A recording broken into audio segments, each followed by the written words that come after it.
Right, we've come to Morpeth Golf Club this morning to see David Clark, the resident professional. He's got an indoor studio. He's going to talk a little bit about custom fitting. I'm pleased he got an indoor studio because it's not exactly golfing weather out here at Morpeth. We've got snow everywhere. Let's pop inside to see what Dave's got to say.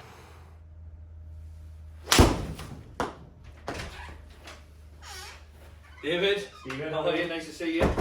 Thanks for having us today.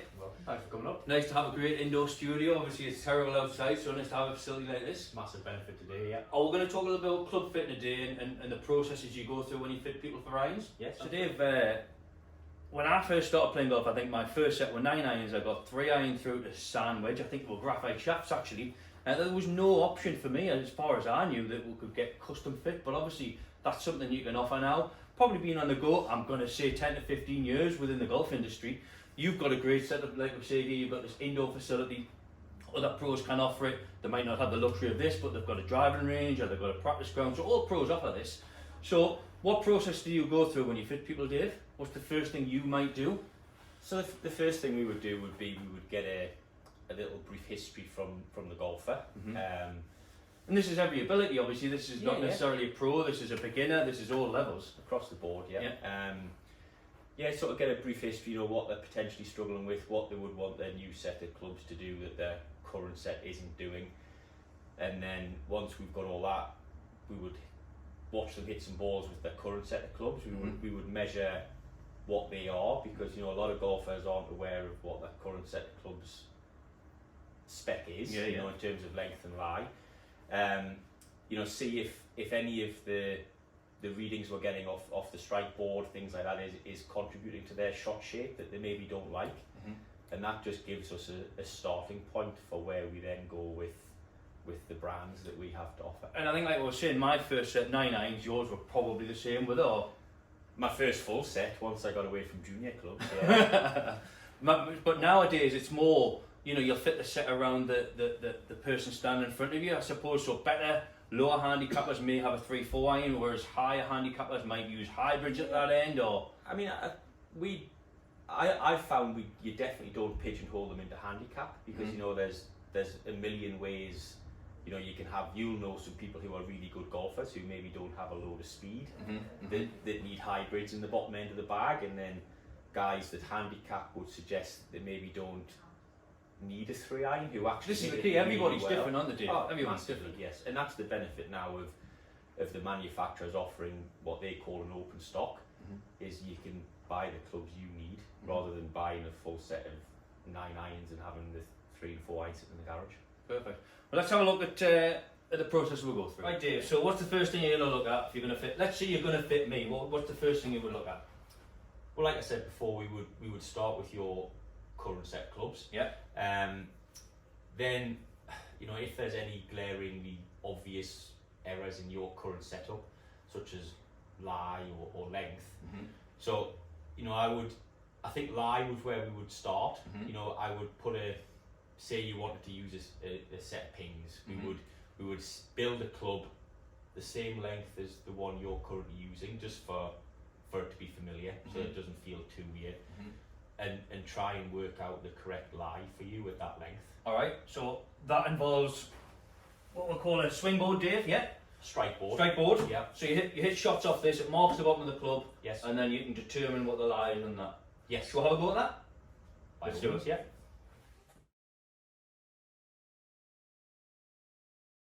So you'll be worn out after hitting them shots, Dave, you're not used to practicing. Very rare, very rare. And you don't hit many shots when you play. Well, more than like. So I've got these 3 strikes here, so what was the first one, Dave? The first one was a good strike, so the wear mark's in the middle, is that right? Yeah, that's what we're kind of looking for. Obviously, if the strike mark is in the middle of the club, there's no stress on heel or toe causing the club face to open or close, basically. Yeah. You sometimes see people at driving ranges, don't you, when they're off a mat, and if it doesn't strike purely on that mat, the ball will potentially go left or go right because of how it's striking the mat.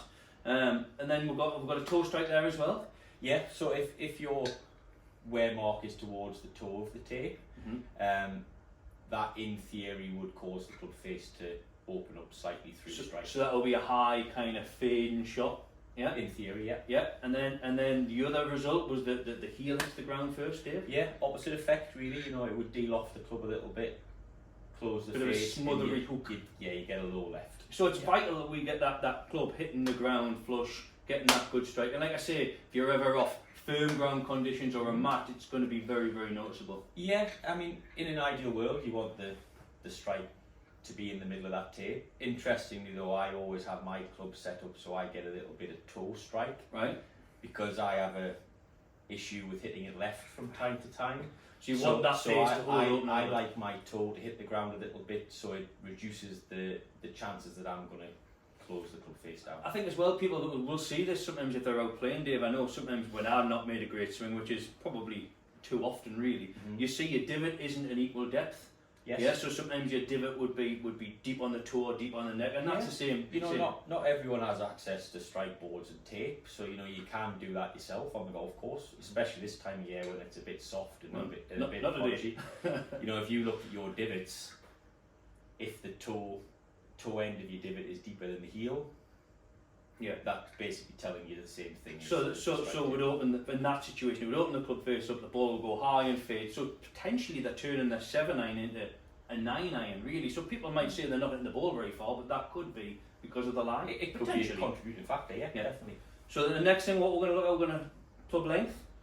Yeah. So club length also has an effect on the lie of the club. You know, the longer the club shaft is, effectively the more upright it makes the club play. Length of the club also has an effect on position of strike on the face as well. I think we had a couple before, did we, Dave? Is that right? So Yeah. you've got the strike tape on here. Yes. So what are these two, Dave? You've obviously got one which is a little bit towards the neck. Of the Yeah. club. So I hit these earlier. The one where the strike tape shows a slight toe strike was at standard length.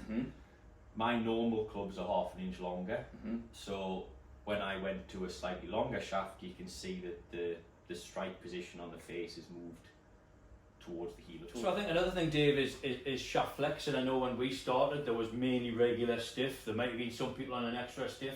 You had graphite, you had steel. That was your limited choice, but I think it's an absolute minefield now, I would say, with shafts. Definitely, yeah. I mean, nowadays, just because you've always used stiff doesn't mean that you're a stiff in every manufacturer's stiff shaft. You know, there's weight of the shaft, there's the torque of the shaft. You know, you can have a regular shaft that plays every bit as stiff as a stiff shaft, or vice versa. So. And that's something that you'd probably really have to get fitted for someone with a selection of shafts like you have here. Ideally, a launch monitor would get the spin rates, so on and so forth. Yeah. Yeah, I mean, you've got companies like Mizuno, which we've got in the back there, that offer a DNA option, which is basically you hit 3 shots and the computer system on the shaft tells you what Mizuno think you should be using.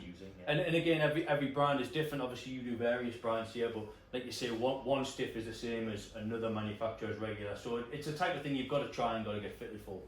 Definitely, yeah. And then the other thing, Dave, I think we briefly discussed grip thickness, which, you know, that's fairly obvious. I suppose someone with bigger hand would need thicker grips. Is it as simple as that? Yeah, I mean, to some extent, yeah. I mean, there are people with smaller hands who prefer the feel of a thicker grip. You know, some people that have health issues in their hands, such as arthritis, will go a bit fatter in the grip because it reduces the pressure on their hands. Great, Dave. Well, thanks for your time. Been really interesting talking to you. You know, we've played a lot of golf. I've lost a lot of golf to you over the years, so you obviously know your stuff. I think, like we said, it's great that you've done this, but all PGA pros will offer this service. A lot of will have studios like this. They'll have a practice ground. They'll have a range. They can all do that. They have demo days at their golf clubs when brands come in. So, yeah, thanks very much for all your help. I think it's really important though that, you know, a lot of people who maybe don't think they're very good think that a custom fit is a waste of time. Yeah. There is an argument to say that if you're not as good, the clubs need to help you more. Very so true. It is definitely worth. It doesn't cost. You don't lose anything by trying. Yeah. So it's definitely worth a look, I think. Great. Well, thanks again, Dave. Thanks, Steve. Take care.